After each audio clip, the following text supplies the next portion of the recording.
A judge dismissed Caroline Leavitt, the White House press secretary, right in court, but minutes later, she had the room speechless with evidence that shattered Seaside Capital's lies. You won't believe what just unfolded. Before we dive into the story, comment where you're watching from and hit subscribe so you don't miss the latest stories.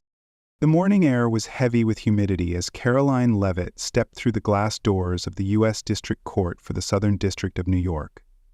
Sunlight poured across the marble floors, but inside the atmosphere was cold, controlled, as if justice here had a dress code and a private elevator. She walked with the precision of someone who had rehearsed this moment, not because she doubted herself, but because she knew exactly what she was walking into. The halls were lined with polished chrome. A clerk passed, folder in hand, labeled Special Handling, Lasker. Caroline's eyes followed the flash drive that slipped into the folder. It wasn't hidden. It was intentional. Someone wanted her to know they're already ahead of you. She didn't flinch. As she entered courtroom 3B, the energy shifted, subtle but real. A murmur rippled through the gallery. That's the White House press secretary going after Seaside. Caroline set her briefcase on the plaintiff's table, unzipped it slowly, methodically. Across the room, Grant Lasker strolled in with the swagger of a man who'd never lost. He was paid enough to win. His suit was flawless, his smirk was old money. "Miss Leavitt," he said with a smirk, "still playing the hero?" Caroline didn't look up. "Still billing by the hour?" Before he could respond, the bailiff's voice rang out, "All rise." Judge Bradley Thornwall entered with a folder under one arm and power in the other. His silver hair gleamed under the lights, and his expression said, "I've already made up my mind." "Be seated," he said, not waiting for silence. His eyes scanned the room, then paused, just a second too long, on Caroline. "Miss Leavitt," he said, adjusting his robe, "we're all aware this case has drawn attention. I trust you'll keep it within the bounds of reason. We wouldn't want this to turn into a circus." The words echoed through the room, soft laughter following. Caroline said nothing. Not yet. She opened her file and pulled the first document forward, steady hands over crisp pages. Her fingers brushed the tab marked Exhibit A, but her mind drifted, just for a second, to the woman sitting quietly in the back row, Elizabeth Holmes, former CEO of Theranos. Unscheduled, unexpected, and unmistakably nervous. She hadn't seen her since the day Holmes leaked that memo. Why was she here? Lasker leaned across his table, whispering to a paralegal with the calm of a magician about to pull the final card. The jury entered quietly, 12 strangers with 12 untold biases. Caroline studied their eyes, their posture. She didn't see jurors. She saw pressure points, leverage, doubt. "Miss Leavitt," the judge said almost dismissively, "you may proceed with your opening remarks." She stood slowly, confidently. "Your Honor," she began, her voice like a scalpel, precise, sharp, and calm. Today's case is about more than contract clauses or financial language. It's about what happens when powerful people write rules that only they understand and punish others for not playing by them. Judge Thornwall raised a brow, already reaching for the gavel. "Miss Leavitt, please." She didn't stop.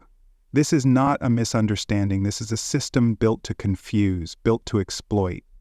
The silence afterward was louder than any objection. Thornwall sighed. "Let's stay on topic." But he shifted in his seat. Caroline saw it, so did the jury, so did Lasker.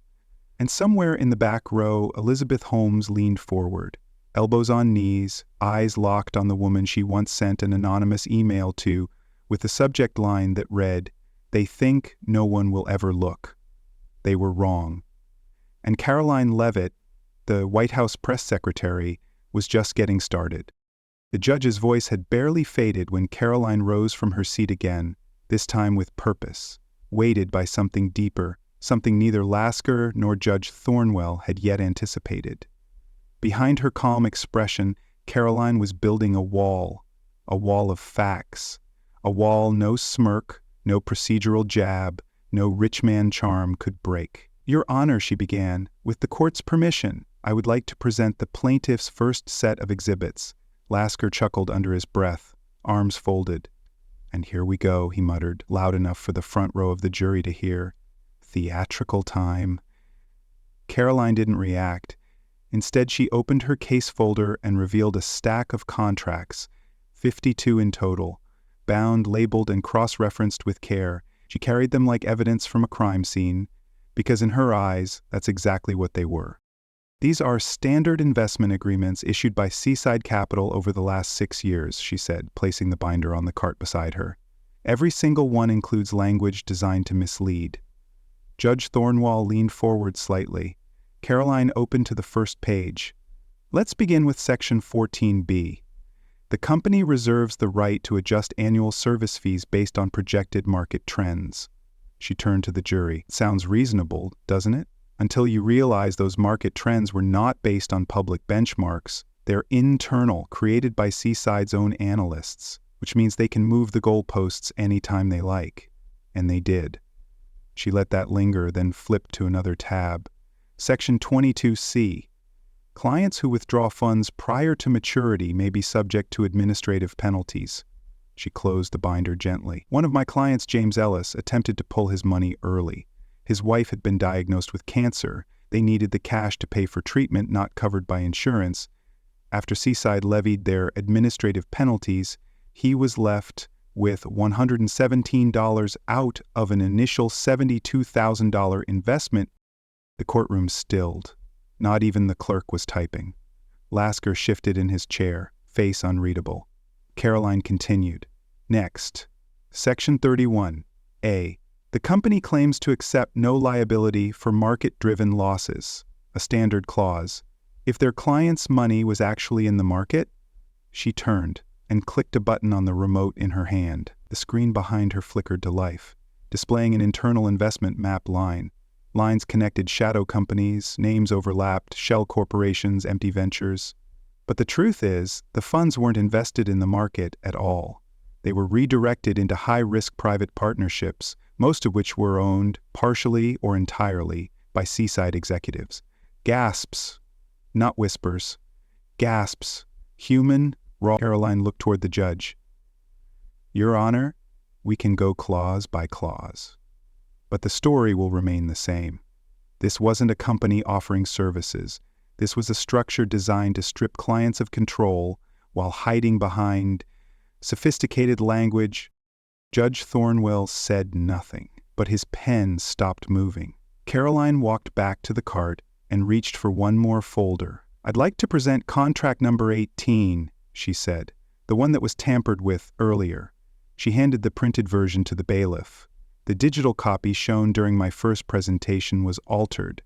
The metadata shows it was replaced on the court's projector system less than 2 hours before this hearing began. I have no idea who authorized the switch, but here is the original. Judge Thornwall accepted the file, flipping through the familiar pages, his brows furrowed. And then Caroline did something no one expected. She turned to Lasker. Would you care to explain, Mr. Lasker? The room went silent again. He blinked, caught off guard. Excuse me? She gestured toward the judge. Because this version, this is the one I submitted to the court. It has a watermark labeled internal draft, not for client distribution. That watermark was never removed from the client copy. Now even Thornwall looked interested.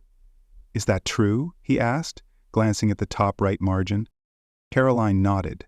Which means either Seaside sent internal drafts to their clients by mistake, or they never intended transparency to begin with. The weight of her words hung in the air like a verdict. For a moment no one moved, not the jury, not Lasker, not even the reporters in the back row who had stopped scribbling and just stared. Caroline didn't raise her voice. She didn't need to. She closed the folder, looked toward her client seated in the gallery, and said quietly, "They were counting on silence." Then she looked back at the jury. But we're not silent anymore. Caroline returned to her table without a word, but with the undeniable shift in power at her back. Her heels no longer echoed, they declared. The courtroom wasn't just listening now, it was holding its breath. She reached for the thickest binder in her case, tabs worn, its cover creased from use. This wasn't fresh evidence. It was battle-hardened. She walked it to the evidence cart and dropped it with a thud that seemed to rattle more than just the wood. 52 contracts, she said, turning to face the jury, each with identical patterns, not for clarity, for concealment. Judge Thornwall leaned forward, arms crossed. Now Grant Lasker leaned back, eyes narrowing, like a man waiting for a magician's trick to fail. Caroline opened to the first page, flipping it for the projector. Section 14B, the company reserves the right to adjust annual service fees based on projected market trends. She gave it a beat, then looked directly at the jury. But what they don't say is that these trends are made up internally, arbitrary. No regulation, no oversight, just numbers on a spreadsheet that move when someone decides the company isn't making enough. The image on the screen was sharp and clear, but then, as she moved to flip to Section 22C, the screen flickered, then it froze. Caroline frowned. She hadn't touched the remote. The document blinked once, then again. When it returned, the clause was gone. She froze. Section 22C, early withdrawal penalties, was no longer on the screen. Caroline turned slowly to her paralegal. He was already shaking his head, panicking. "That's not our file," he whispered. Judge Thornwell looked up. "Miss Leavitt, something wrong?" She took a breath, then turned toward the clerk. "Your Honor, I request a verification check. The document being projected has been altered." The room tensed. Even Lasker's smirk faltered. "The original Exhibit 42, she said, was submitted in hard copy. That copy contains a clause that's now missing from the digital version.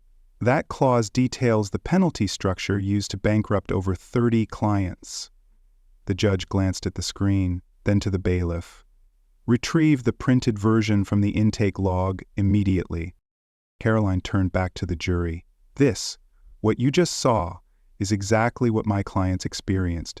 Contracts that changed, clauses that vanished, legal traps buried so deep they didn't see them until their lives were already unraveling."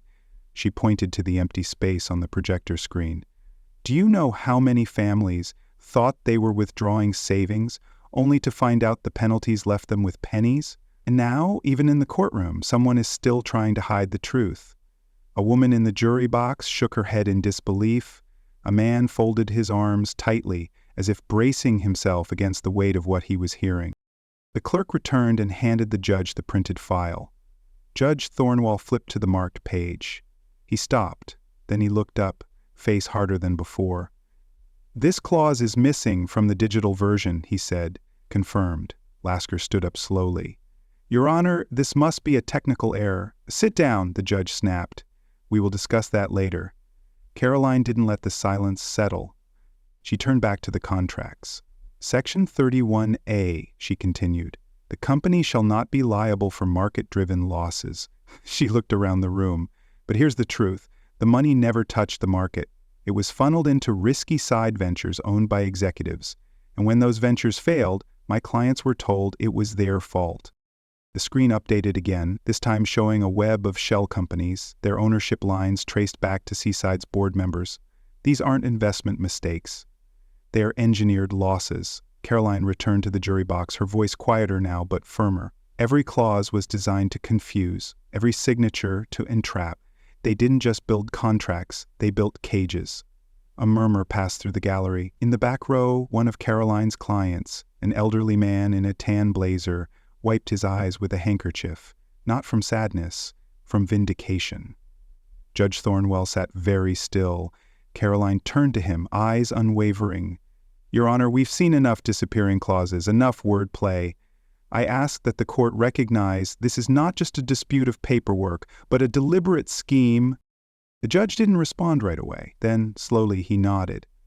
"I've seen enough to proceed." Caroline stepped back, her hands steady, but inside her heart was pounding. The illusion had cracked, and what lay behind it was finally undeniably visible. The courtroom wasn't quiet anymore. It was volatile. One misstep, one flicker of doubt, and the entire hearing could slide back into the shadows where Seaside had always thrived. Caroline Leavitt, the White House press secretary, didn't blink. She stepped forward, holding a red folder with a black sticker across the top. "Confidential." It wasn't for effect, it was a warning. "Your Honor," she said, her voice steady but solemn, "I'd like to submit one final document for the court's review." Judge Thornwell gave a slow nod. Caroline handed the folder to the bailiff, who walked it to the bench like he was carrying a live wire. Thornwell flipped it open. The title on the first page made him pause. "Seaside Capital Internal Memo, Executive Briefing, Risk Protocol Tactics." He adjusted his glasses. Caroline faced the jury. This document was provided by a former Seaside employee. It outlines the company's internal strategy to obscure risks, delay disclosures, and, quoting directly, maximize client confusion while minimizing legal exposure. A wave of disbelief passed through the courtroom. Someone in the gallery whispered, "What?" Caroline didn't flinch. It's signed by Seaside's VP of Strategy, circulated among senior leadership, and time-stamped 3 weeks before the first of these contracts was issued. Judge Thornwell scanned the pages, his expression darkening. Caroline continued, lifting a second folder. "And here," she said, "are internal emails, time-stamped. Executives joking that clients would need a law degree to know they're being robbed. They called one of the penalty clauses the black hole. Another referred to the investment contracts as legal spiderwebs." Whispers turned to stunned silence. Lasker's hands gripped the edge of the table. Then a voice broke through. "Your Honor," said a woman from the gallery, standing up slowly. It was Elizabeth Holmes, former CEO of Theranos, the whistleblower. "If I may, I need to clarify something." Caroline's head snapped toward her, her voice caught in her throat. "Elizabeth?" She didn't look at her. Judge Thornwell raised an eyebrow. "This is highly irregular." Holmes cleared her throat. Some of the language in the memo, particularly the phrases about confusion, was taken out of context. Some of it was satire, not official policy. Caroline stared at her in disbelief. "You confirmed that memo yourself." Holmes' jaw tightened. "I'm just saying it might not be what it seems." Caroline took a step toward her. "You gave me this memo. You said they threatened you. You said you wanted it exposed." From the back, a woman in a sharp black blazer, the same one Caroline had seen shadowing Lasker's team, gave Holmes the smallest of nods, and everything made sense. Holmes had flipped. Judge Thornwell folded his hands, looking between them. Caroline's voice dropped. "You're under pressure, aren't you? They found you. They threatened your job, maybe more." Holmes didn't answer, but she didn't deny it either. Caroline exhaled, then turned back to the judge. "Your Honor, regardless of Miss Holmes' change of heart, I've submitted forensic analysis confirming the document's authenticity. Metadata, timestamps, server origin, all match." She held up a third folder. "This report was prepared by Digital Trace Inc., a third-party cyber forensic firm. It confirms the memo was created on Seaside's internal server, authored by their VP of Strategy, and sent to 11 executives. Elizabeth Holmes among them." The judge took the folder and began reading. Caroline addressed the jury. "Even now, they're trying to rewrite the truth. But data doesn't lie. Intent leaves fingerprints." She walked across the floor, slow and deliberate. "They knew exactly what they were doing. They engineered confusion, profited off of it, and then buried the trail under NDAs, legal jargon, and fear." She stopped beside one of her clients, a retired schoolteacher now clutching her purse like it held her entire life. Caroline's voice softened. "Seaside thought no one would ever shine a light on what they did, that no courtroom would ever care enough to peel back the layers." She turned back to the judge. "But we're not afraid of what we'll find under those layers anymore." Judge Thornwell looked up from the report, his expression unreadable. He stared at Holmes. "You understand that perjury, if proven, is a criminal offense." Holmes swallowed and slowly sat down. Caroline returned to the plaintiff's table and waited. Then Thornwell spoke, his voice slow and firm. "This court finds the memo credible and admissible. The motion to exclude it is denied." Lasker's face dropped. His hand trembled slightly as he scribbled something on a legal pad. He no longer seemed interested in reading. Caroline didn't smile. She didn't even look triumphant. But inside, she knew what just happened. She just brought down the walls. Silence wrapped the courtroom like a heavy coat. No one spoke, not even Judge Thornwell. The stack of damning evidence sat before him, memos, emails, forensic reports, all pointing in the same direction. Caroline Leavitt, the White House press secretary, didn't have to say another word. She had already said enough. Across the aisle, Grant Lasker stared down at his notes as though they might rearrange themselves into an escape route. His face, amused then dismissive, was now drained of color. The well-tailored suit, the $1,000 watch, the courtroom charm, none of it mattered anymore. Judge Thornwell cleared his throat. "The court finds sufficient grounds to proceed," he said, his voice quieter than before. The motion to dismiss is denied. The words landed like a thunderclap. Caroline didn't flinch, didn't move. She just stood there letting the moment settle, not for herself, but for the people behind her. Lasker rose one last time, but the judge raised a firm hand. "No, Mr. Lasker, this is not your turn." Lasker sat down, slower this time. Caroline turned slowly toward the back of the courtroom. Her clients were on their feet, not clapping, not cheering, just standing, some with hands over their mouths, others with eyes glistening.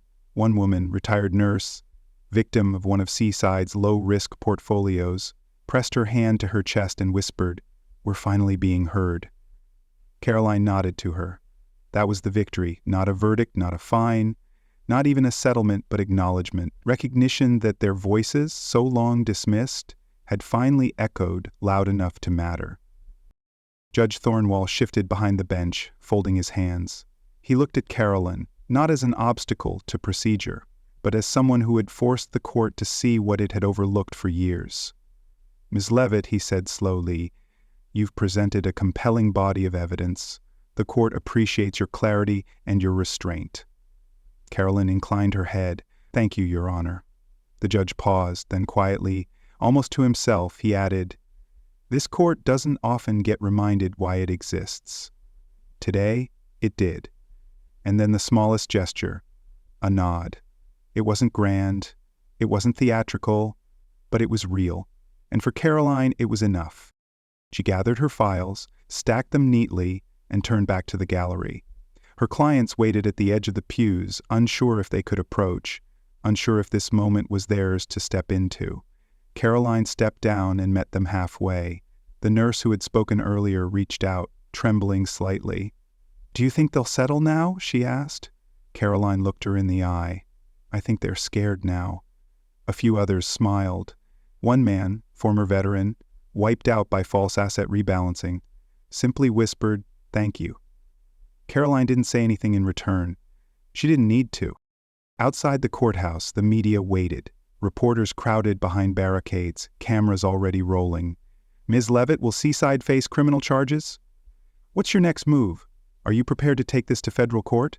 Caroline raised a hand, signaling for silence. Not dismissal, just pause. She looked back at the courthouse doors. Judge Thornwell was still at the bench, quietly reviewing the documents even after the ruling, and then, as though he sensed her gaze, he looked up once more. Their eyes met, and again he nodded. It was the second time, not an apology, but respect.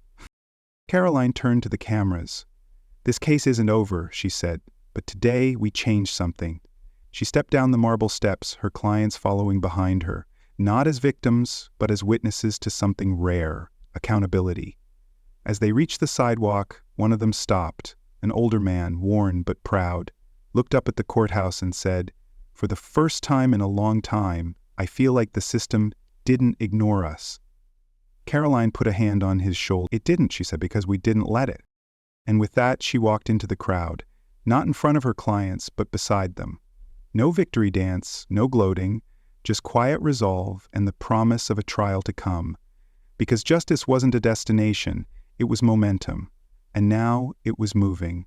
And that was the day Caroline Leavitt, the White House press secretary, made the system stop, listen, and finally respect the people it had ignored for far too long. And she didn't raise her voice, she raised the truth. And sometimes that's louder than anything money can buy. As I reflect on Caroline Leavitt's stand in that courtroom, I can't help but feel a mix of awe and unease. On one hand, her courage to confront a system rigged against the powerless is a rare, electric reminder that one voice can shift the tide. She didn't just fight for her clients, she fought for anyone who's ever felt crushed by bureaucracy or greed. That's the kind of resolve I admire, the kind I think we need more of. But on the flip side, I wonder, does this victory really change the game, or is it just a fleeting crack in a wall that's too thick to topple? Big players like Seaside don't vanish, they adapt. Maybe I'm too cynical, or maybe I'm just waiting for the other shoe to drop. What do you think? Can one person truly dismantle a corrupt machine, or are we just cheering for a moment before the system resets? I'd love to hear your take. Thanks for watching this story with me. It means a lot. Drop your thoughts in the comments, hit like if you felt this, and subscribe for more. Let's keep the conversation going.